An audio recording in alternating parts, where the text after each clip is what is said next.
Thanks for inviting us in. It's 11 o'clock and we begin with a heartbreaking story. Two people now charged with neglect of a young girl. Tonight we just got the court documents that reveal some disturbing claims. A 4-year-old girl taken to the hospital with injuries described as near fatal. Our Marina Silva spent this evening poring over these court documents. So Marina, what have you learned about this little girl?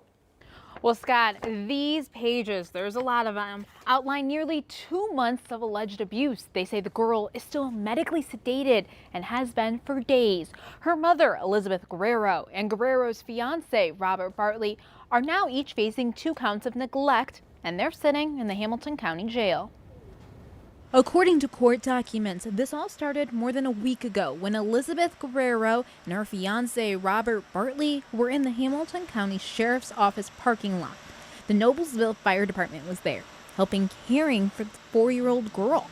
When they suspected abuse, they called detectives. Investigators say the little girl was sent to Peyton Manny Children's Hospital. These documents say she had multiple burns and injuries all over her body and was malnourished.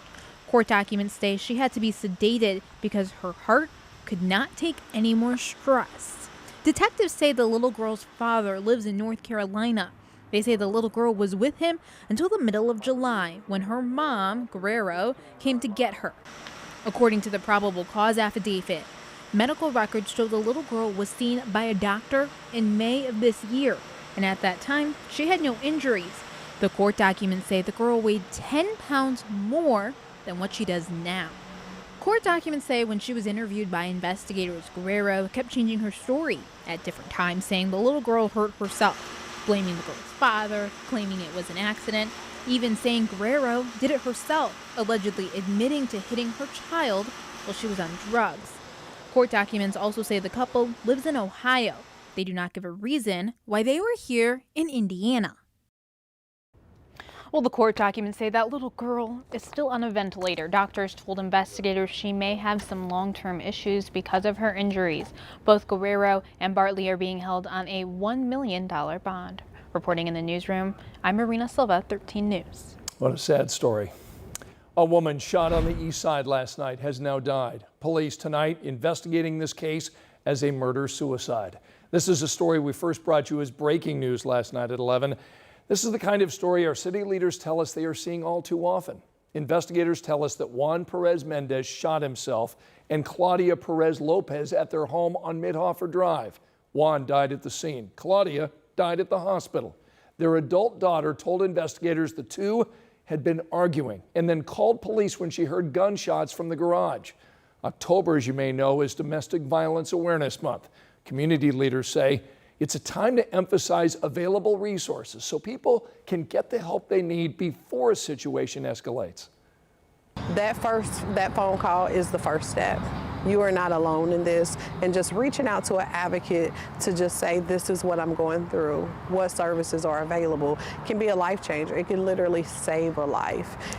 Donyette Smith is the director of Indy Champions. She went on to tell us the number of domestic violence cases tend to rise this time of year and into the holidays. So if you or someone you know needs help, we've got a list of all the resources. You'll find them right now on WTHR.com. Tonight at 11, we want to take a closer look at a crime spree that landed 3 teens behind bars here in Indianapolis. All of this unfolding early this morning with a police chase on the west side of Indy near 38th and Georgetown. But I want to take you back to where police say it all started, late Thursday night. Calls about armed robberies, witnesses and license plate readers leading police to the car thought to be involved. Then that chase and then a crash. But police say the suspect's car keeps going before crashing again. And that's when the teens ran away. 2 of them caught immediately. The third found with the help of canines, drones, and help from our community.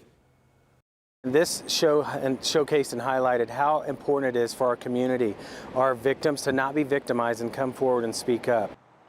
Right now, it is not clear how many robberies or attempted robberies are linked to these suspects. So if you have any information or video, please reach out to IMPD.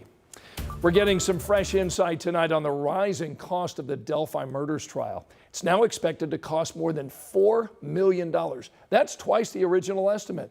In fact, just this week, Carroll County officials gave public notice asking the council for an additional $2.2 million to pay for the suspect, Richard Allen's trial. The county's emergency management director serves on this committee that came up with that number. So he's been telling us there are several reasons for the added expenses: the delayed and now longer trial, expert witnesses, housing and feeding the jury from Allen County, and extra security in Delphi. Mike Fincher talked with our Rich Nye today about this higher price tag. It's a lot of money, especially for a small county like us. But we want to make sure that we have a fair, safe, and secure trial. Can you speak to just how important this trial is to your community? Well, they want closure, I think, is the biggest thing. But we also got to make sure that everybody's rights are protected in this too. So it's an important thing. You know, been a long time. Richard Allen tonight is charged with killing Abby and Libby back in February of 2017. His trial is scheduled to begin in just 10 days. We're going to be there covering every moment for you. You can get caught up on this case right now on WTHR.com/Delphi. Angela? Scott, it was a warm afternoon and still mild on this Friday night with most of the area in the 60s. We have 64 in Bloomington, 66 Columbus, Richmond 63, and Muncie 62 degrees. Early morning temperatures for the More Than Pink Walk will be in the mid-50s, then climb into the 60s by mid-morning. Plenty of sunshine. Ball State at home taking on Western Michigan. That's a 2 p.m. kickoff with a temperature of 75. Here's a look at the other stories making headlines right now. Authorities in Jasper County just arrested a man and woman after bone fragments were discovered in the yard of a home in Wheatfield. Stephen Valle and Samantha Sabella are charged with multiple counts, including murder and abuse of a corpse. Police say cadaver dogs discovered the bones after someone called 911 confessing to killing their 2 children. Investigators confirmed tonight the name of a 21-year-old man found dead on the near northeast side of Indianapolis. IMPD found the body of Deron Martin Jr. near 21st and Hillside Avenue Wednesday. Officers determined someone shot him, but they aren't sure when that shooting happened. Tonight, police are working to figure out what happened in the moments before a deadly crash on the east side of Indianapolis. This happened around 10:30 this morning near Washington and Emerson. Police tell us a car crashed into a tree and then caught fire. The driver was the only person in the car. Tonight, we know a federal judge will sentence 2 men from Bartholomew County in February for their roles in the Capitol Hill riot on January 6, 2021. 62-year-old Donald Moss and 61-year-old James Bamer are each pleading guilty to assaulting police. They were accused of shoving officers as the officers tried to keep them from entering the Capitol. Remember, you can find all of our latest local stories anytime on our 13 News app. We are just days away now from the start of early voting, and now there is a team of people making sure that everything is ready to go. So we're talking about a state-mandated test of the voting machines. Every county is required to test 5% of its equipment, but the Marion County Clerk says here they test it all. She says that way going in, they know every machine will work. Brian Chatfield works in voter registration. He's been telling us this kind of transparency is important.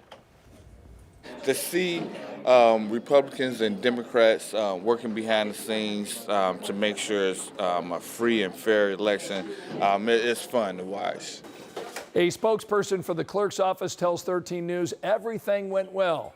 You can take part in this process by becoming a poll worker here in Marion County. It's a paid position. You can learn how to apply on WTHR.com/elections. And you've still got time to register to vote. The deadline is October 7th. You can register online. And here are the other key dates leading up to the election. Early voting here in Marion County begins October 8th at the City County Building. Additional satellite sites open up October 26th. Of course, Election Day is November 5th.